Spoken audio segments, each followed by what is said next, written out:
Another nice thing with the way that Boggemes has constructed his Stoneforge Mystic deck is Spell Queller really plays on the inflection point of where the game is at.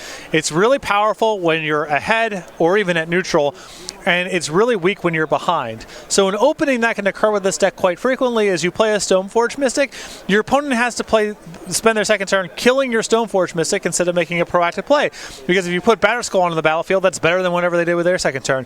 If they take their second turn off answering your Stoneforge Mystic, now you go to 3 mana, your mana's up, and you're ready to play with Spell Queller and bridge the game into Cryptic Command. Well, we are underway here in game number 1 of competition for Dominic Harvey. He's got a Chromatic Star off of an Urza's Power Plant. For Kyle Boggemes, it's just a hollowed fountain to begin things. Both of these players very, very talented. We don't see Kyle that much on the SCG Tour, but he's played in plenty of Pro Tours, and as I mentioned earlier, a runner-up finish at Pro Tour San Diego back in 2010. The winner of that tournament, of course, Simon Gertzen, very powerful German, as this is a Sylvan Scrying. This is a Tron hand, people. Starting off with a Forest and Nation Stirring is unacceptable. It's got to be this. You can mulligan now, it costs you very little. I mulligan a lot, and I'm not someone who mulliganed a lot historically. You and I, Cedric, we've had different intuitions about mulligans over the years. You mulligan a lot more often than I do. Now, with the new mulligan system, I mulligan all the time. Just free. Constantly mulliganing. It's just free.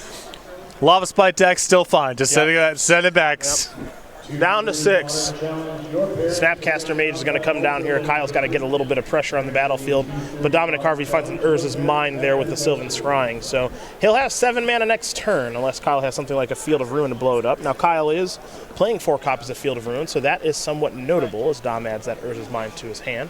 Kyle will shuffle Dominic's deck, and we'll be heading back to Dom here in just a moment. For now, you can see that Kyle actually does have one of his copies of Field of Ruin in hand. I'm curious if he wants to play that right now or hold off. He will play the land. Or will he activate the land in the draw step? Yeah, he drew a Mana Leak this turn, which is interesting because Harvey's unlikely to play around it. You would have assumed he would have cast it last turn. Here is Karn. Dom is expecting a Force of Negation, but it'll actually just be Mana Leak that'll take care of the problematic Planeswalker. So Boggemes will very quickly untap with a Snapcaster Mage on the battlefield. He'll get in there for 2. Going to knock Harvey down to 16. And is it time to use that Field of Ruin just yet here for Kyle? Because he may have something like Snapcaster Mage on Mana Leak once again. You had talked about one of our earlier matches that we covered, I believe in round number 2, that a card like Mana Leak is actually fairly good now because we're working in a slower format and a lot more 4-mana spells. Yeah, the games have slowed down and people are trying to resolve expensive spells on their main phase. And that's, typically where a card like Mana Leak is going to excel. Over the years, the format's been so fast.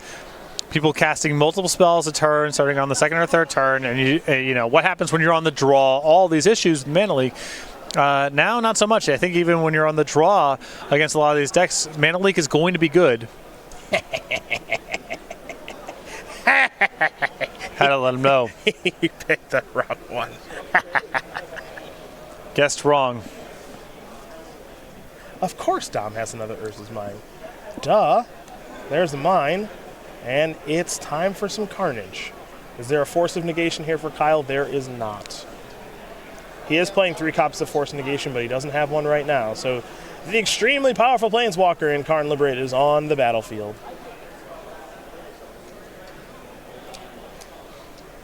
And the follow-up is an Ancient Stirring. So Harvey will take a look at the top handful of cards, get as much information as he can before deciding to make this decision with Karn, as he has not used the Planeswalker just yet. Which land do you blow up there? Which Power. one? Okay, I have a different strategy. Were you going to go for the power plant? I go for the land that they put in the middle.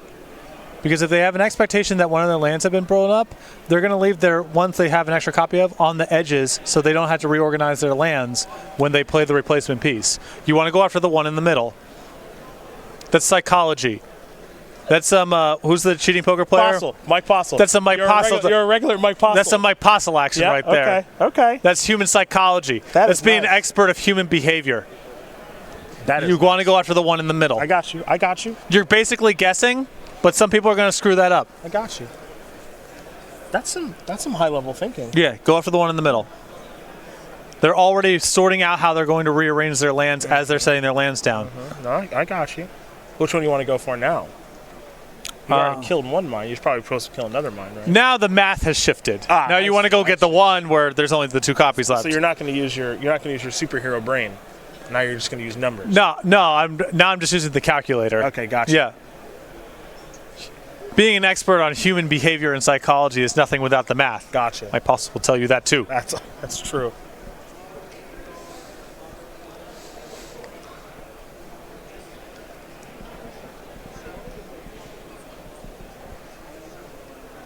For Kyle, he's in some serious trouble now because Karn is on the battlefield. And only has 1 counter at the moment. And Kyle doesn't look like he's going to fire off a Field of Ruin just yet. Okay, well, how about in the draw step? He will. So he's going to go after Urza's Mine again. Yes. Harvey's got plenty of basics to find because these mono green Tron decks, they started playing a lot more basics. So he has, it looks like, only 2 4. Sometimes you see upwards of 4, but they do have some neat little lands they can play in Blast Zone and at Nurturing Peatland. Yeah, the deck gets pathed and, Field of Ruined enough. You don't want to run out. It's one of the better draw steps against Blood Boon because it unlocks all of your disenchants as well. Mm-hmm.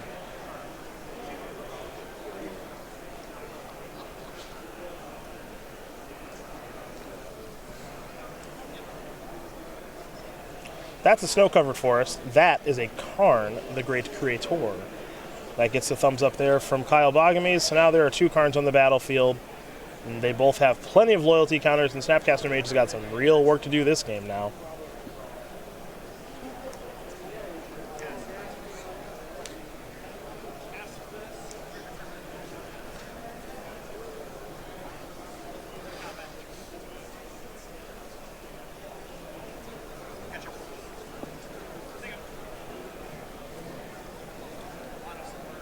Karn's going to go down to 3.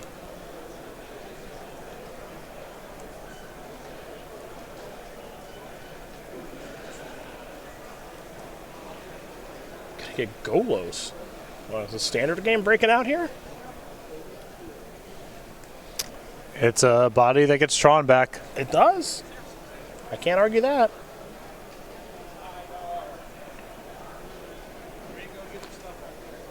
And I mean, these Karn decks, they play artifacts in the sideboard all the time that I've never seen anyone get.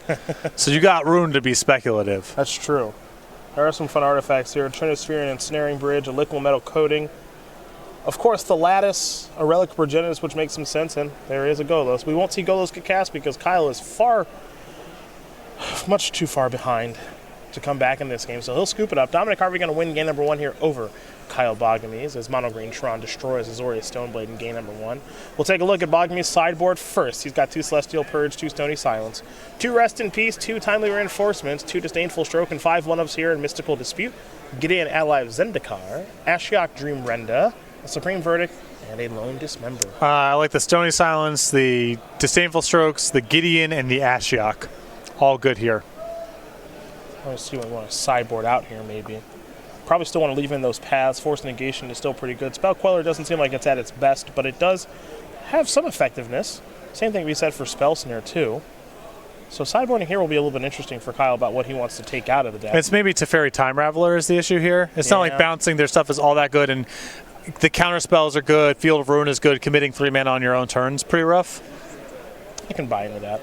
Maybe you only want 1 or 2 copies instead of 3. Okay. Well, we'll take a look at Harvey's sideboard now. He's got 3 Nature's Claim, 3 Veil of Summer, 3 Leyline Sanctity, and those tutor targets for old Karn that I mentioned in Golos Tireless Pilgrim, Trinisphere and Snaring Bridge, Liquid Metal Coating, Mycosynth Lattice, and Relic of Progenitus. Well, the 1-ofs, those are all to remain in the sideboard to be used with Karn. The Veil of Summers here are excellent, and I could be talking to the Nature's Claims too. All right, well, these players are going to shuffle up and get ready here for game number 2. Let's take a look at the Season 1 schedule for 2020. Which means, dude, we're working into a new decade here. Yeah. That's a little Same me. We're going to kick things off in Columbus with the Team Modern Open. Our one earlier this year in Columbus that kicked off 2019 was so successful, we said we might as well run it back. I know a lot of players enjoyed that. And then a show that I know we're doing. Knoxville. You and I are definitely doing that show. 2-person show. Leaving everyone at home. That's going to be a 4-person show. Okay, fine. I'm not doing all the routes. It'll be a 4-person show We'll go to Richmond in February, along with Philly and Indianapolis. You'll note that some of these tournaments don't have formats yet because we're still deciding what they're going to be, but we know what we're going to do through January. Star City Games Regional Championships will be modern in March. We'll go to Baltimore and Syracuse in March as well, and we'll take a look at the back end of Season 1 with Atlanta and Worcester, a stop in Cincy and Louisville, another stop in Philadelphia before SCGCon. Summer takes place June 11th through the 14th, featuring the StarCityGames.com Invitational, where, of course, we'll be punching more tickets to Players' Championships and everything else that we do here on the SCG Tour. Again, you can head to go.starcitygames.com/schedule for more information. That is a loaded schedule. Yeah. A lot of opens. We're not messing around here, bud. And with any luck, we're going to see Dominic Harvey at a lot of these opens, like we have so far this year. The 26-year-old who resides in Toronto, Ontario. Well, we didn't see him at all in 2018, of course. Played in 0 opens, no accomplishments of note. But this year we have seen quite a bit of him with 4 open top 8s, 3 open wins. And on occasion, he likes to do a little podcasting and critique some theater, does Dominic Harvey. He also likes to complete the Tron and cast overpowered spells quite a bit as well. Again, chances that we see this member of Team Nova at the Players' Championship, I think, rather high. He's very vocal on Twitter, a little bit of stress involved with it, because he really would like to qualify, and I think it just takes one more good finish throughout these 2 opens for him to be okay. I don't even think it requires a top 8, just some good, solid finishes. Yeah, he can kind of coast in. He doesn't need to spike anything. Has done a lot of work earlier in the year, yes, he to say has. the least. Missed out on qualifying for the Players' Championship in season number 1. Matthew Dilks, Oliver Tomiko, Abe Corrigan, they got the job done there. So Harvey was on the outside looking in, but that's why we do have these at-large bids, is that if you're not able to do it during a seasonal race, your overall work for the year certainly does count for something. So the chances that we see Dom at the Players' Championship, again, very, very high. He looks rather focused and locked in today. And he is taking a mulligan right now, something that Tron players should be doing quite a bit of. It's unacceptable to start with a forest. Well, I've moved to the point now, to drive my point home, that I'm going to make fun of those that start with a forest. Yeah. It's not okay. Because not only is it easy for you to get Tron, but with the new mulligan system, your opponent always has it. Whatever it is, they have it. They have it. I don't know if it's, if it's Field of Ruin, if it's Goblin Guide, whatever the card is that you're worried about, they have it. So you got to get a hand that's ready to go. We can't have these speculative hands that maybe could come together by turn 4 if you top deck. Unacceptable. Unacceptable. You better have 7 mana on turn 3, or you kept a hand that had 2 Tron pieces and then you whiffed. Something like that. Or 3 cards. Yeah. Or something. 3 cards is also accurate. Right. But a 6-card hand that starts with the forest is just go to 5. Just go to 5. Please go to 5. You know what happened last game? Dom had Tron on turn 3 and 1. Easily. That's what happened. We all watched it. Here's a Stony Silence. Ooh, super cool. Kyle's going to sacrifice the Flood of Strand and get a land to play that. Oh, boo. There's a Sylvan Scrying. I think he's got the rest of Tron in hand. So he's able to resolve the Sylvan Scrying on turn 2, not having to worry about any counter magic, it appears. Not sure if Kyle has Force Negation or not. You can already see the tower in hand. Now there is the mine. We're going to head back over to Kyle now. And Kyle may have just drawn a Force Negation. He does have a Field of Ruin in hand. 2 p.m. Standard Challenge. Your pairings for your next round are being posted. Please make your way to your seats. Again, 2 p.m. Standard Challenge players. Stony Silence is going to mess up the artifacts here, of course. You have to imagine Harvey is sideboarded in some way to kill artifacts, though he didn't see Stone Forge Mystic. This is a Teferi. A little surprised to see this in the deck still after sideboard. I think it's a bad card. Yeah, my intuition would have been that this is among the first cards to come out, but could also be a play draw thing. It's much more likely to get an opportunity to land it on the play without engendering some major risk than on the draw. Interesting to note here that Dom elected to play the tower instead of the mine in the face of the Field of Ruin, giving away a little bit of information here that he still has the mine in hand. Just maybe a little something worth noting as we head back over to Kyle for his 4th turn. Well, I mean, it suggests he doesn't want to expose the card that he only has the 1 copy of, because otherwise why would he have searched for it, to the Field of Ruin, and instead make Boggemes play a guessing game of if you want to break up Tron before I have it assembled, you're going to be going after a piece that I might have a second copy of. Because if you Sylvan Scrying for a Tron piece and put it on the battlefield, Boggemes is just going after that. Obviously, you don't have another copy of that. The other ones that are on the battlefield, Boggemes has no idea. So if he wants to use Field of Ruin here, he's guessing a little bit. So if you were Kyle, which one would you kill now? Given your inside-out theory. Middle. So the power plant. Yeah, I'm going after the power plant. Okay, got it. Good to know. Teferi is going to bounce the Chromatic Sphere. Kyle will get to draw a card.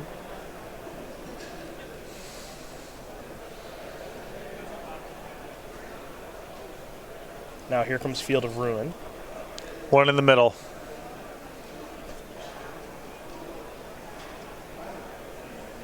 Don't like that. See how it plays out. Yeah. See how it plays out. Tom will get another forest. Let's make sure. Let's pause the video here. Let's have the timestamp so we can rewind. 34. Like we're about 30, 34 and a half minutes. 34 and a half minutes. Yep. I'm interested. Okay. Watch the tape back later. Here's an opt.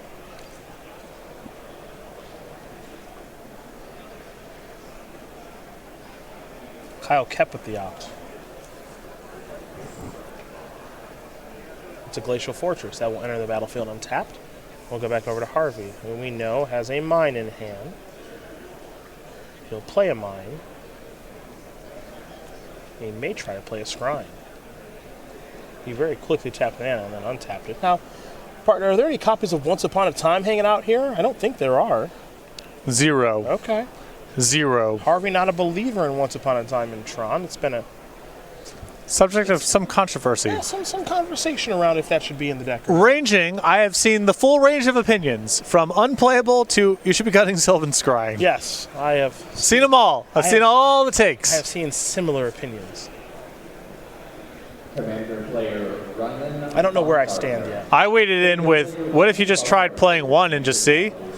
People didn't like that. They didn't like that. No. That is way too, I would call that, you're not taking a hard stance there. Because I don't really have a hard opinion. Well, then don't share your opinion.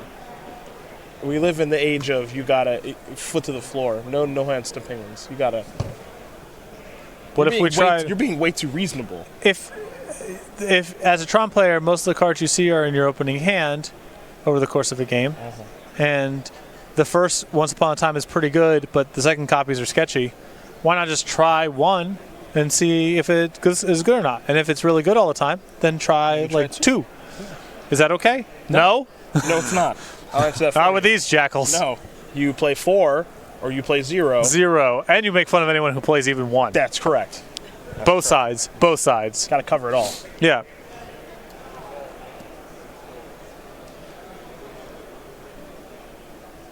Two mana Stoneforge.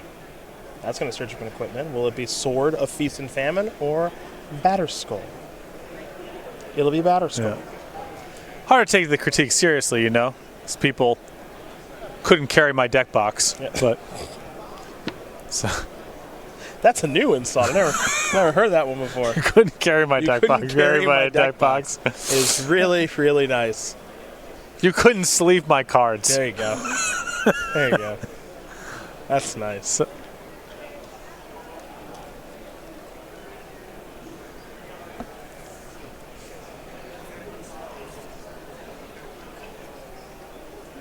I suppose the Sword of Feast and Famine not looking particularly good on a battlefield that has Stony Silence. No, you gotta. I mean, I don't like the Batterskull very much in this matchup. It's slow, but if you're gonna be on Stony Silence, you gotta have a thing that just works on its own. Yeah, a thing that actually does something.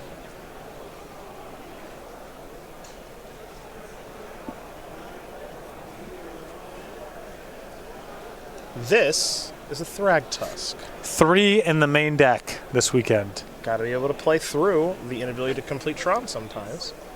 Now this is a Thragtusk that has been cast via the Tron. And the big 5/3 will join the fray. Harvey will gain a little bit of life. And simply pass the turn back over to Boggemes.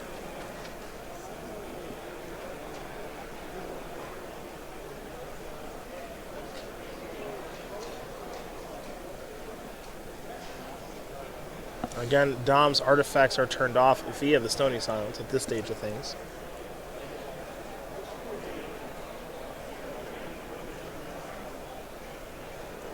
Now we head back over to Kyle.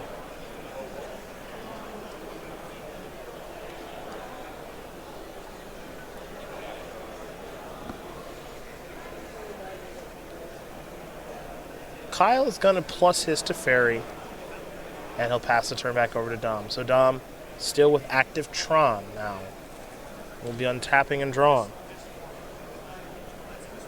Access to at least 9 mana this turn. Now it's going to be 11.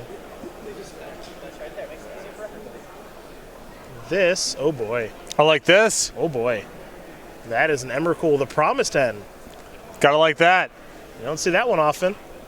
Gonna see Teferi bouncing a Stony Silence here in a moment, I think. Gotta like that. That might be. You gotta like that. We might cue that up.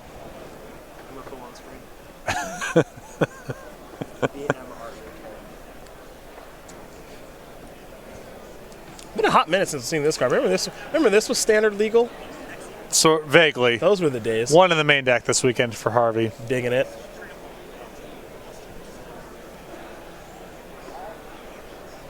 Kyle's going to have to figure out how to navigate through this nonsense now. Well, there it is.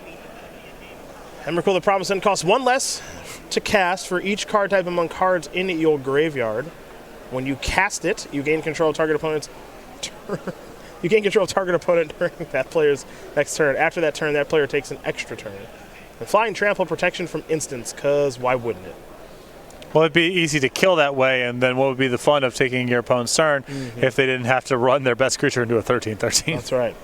So Batterskull is going to join the battlefield. Kyle's also going to sacrifice a Flooded Strand.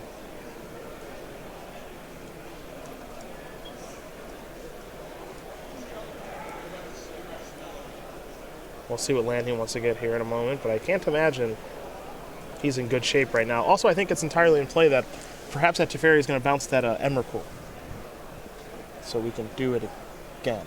Sure. I mean, there's a lot of ways for this to go. Yeah. As Mark Rosewater once said about Mindslaver, different story every time. Yeah, it's sort of true. Mystic Sanctuary here for Kyle. Got to enter the battlefield untapped because he's got 3 other islands, 2 Hallowed Fountains. Yeah, can't leave that one in the deck. Nope. Cannot leave that one in the deck. He's going to get knocked. Put that on top of the deck.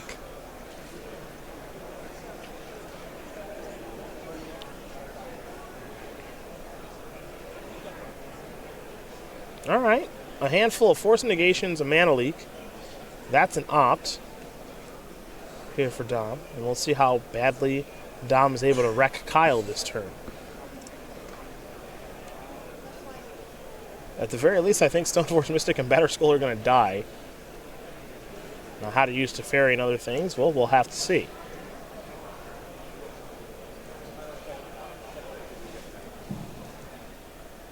Free-Shot Legacy Challenge players, your pairings for your next round are being posted. Please make your way to your seats again.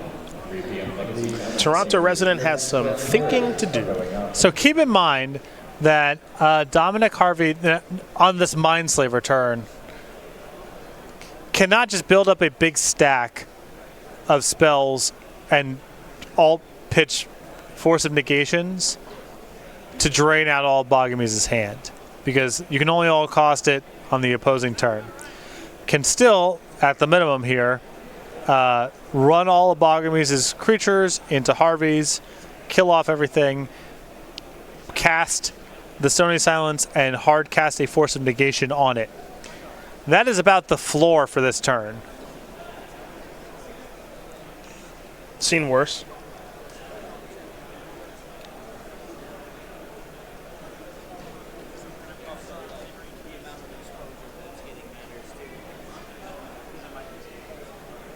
All right, so Stony Silence, Force Negation it.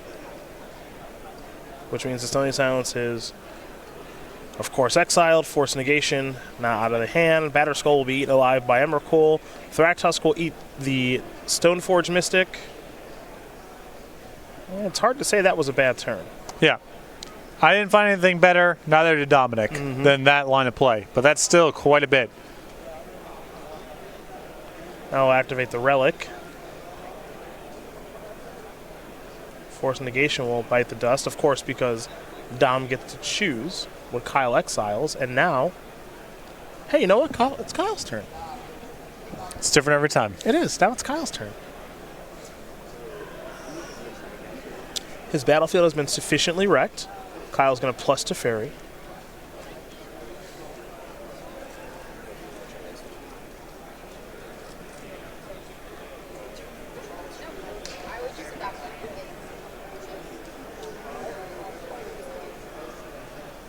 He will now play an Opt. Top card becomes the bottom card very quickly on the scry, so he'll draw a mystery card. And of course, if you bounce the Emrakul, you lose. Yeah. So that's not an option. That line comes with some trouble. Yes. He has a handful of counter spells.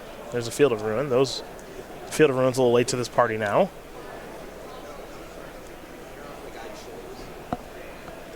The Michigan native is in some serious trouble, to say the least.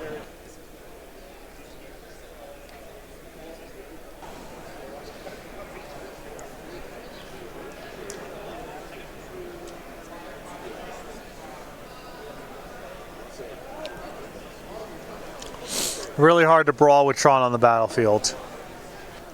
Playing with fundamentally fair Magic cards. Yes, very fair Magic cards. The goal for Kyle is, of course, to keep Dom off of Tron with Field of Ruin and some other things. And pressure. Apply pressure. Yeah, for long enough. He's not trying to play an Azorius control game. Here's that Field of Ruin activation. Going to take care of the Tower of Power. Kyle will search up an island. Dom, don't know if he's got another land to search up. He's playing 2 forests and 1 snow-covered forest, and there is a snow-covered forest, so he does have another land to go grab. But even with all this Field of Ruining, you know, Boggemes' counters don't always line up the right way, and Harvey's now, with a land drop, even if it's not a Tron piece, he's just at 7 mana now. Which means he can still do plenty of things. This is a Teferi. Oh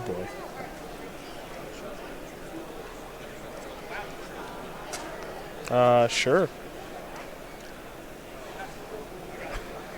What star? A sphere? What you gonna bounce there, bud? Oh, well, I'll show you. See you later, Thragtusk. Okay. Doesn't look good. No. Doesn't look good. Still get a beast token for your troubles. Harvey will draw. Of course he drew the tower. I don't know how much he needed it. I don't think he needed it at all. His face-up turn of just attack and replay Thragtusk is pretty good to start with. I've seen worse. Where do we start here, Dom? Where do we start? Let's start by cracking the sphere. A little bit of green mana floating. Draw a card. Picked up a power plant. Your round 1 pairings have been hosted at the Gathering Point. Again, 4 p.m. Sealed Spectacular and 4 p.m. Modern Challenge. Your seedings for deck construction and your pairings for round 1 have been hosted at the Gathering Point.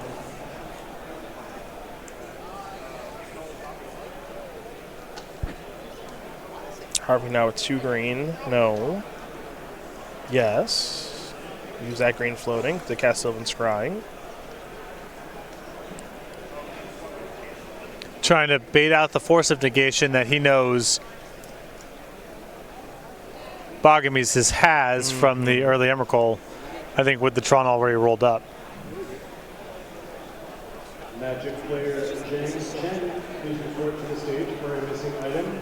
James Chen, to the stage for a missing item, please. And Boggemes has to think, am I being trapped here? Because why would Harvey do this in lieu of just casting the Thragtusk? Unless he could cast the Thragtusk that I know about, regardless of whether or not this resolves. Yep. So it is suspicious. But also, what else are you going to be using this Force Negation on? Yeah, not much. So he'll exile it to Teferi. Sylvan Scrying will be countered, which means it is exiled as well.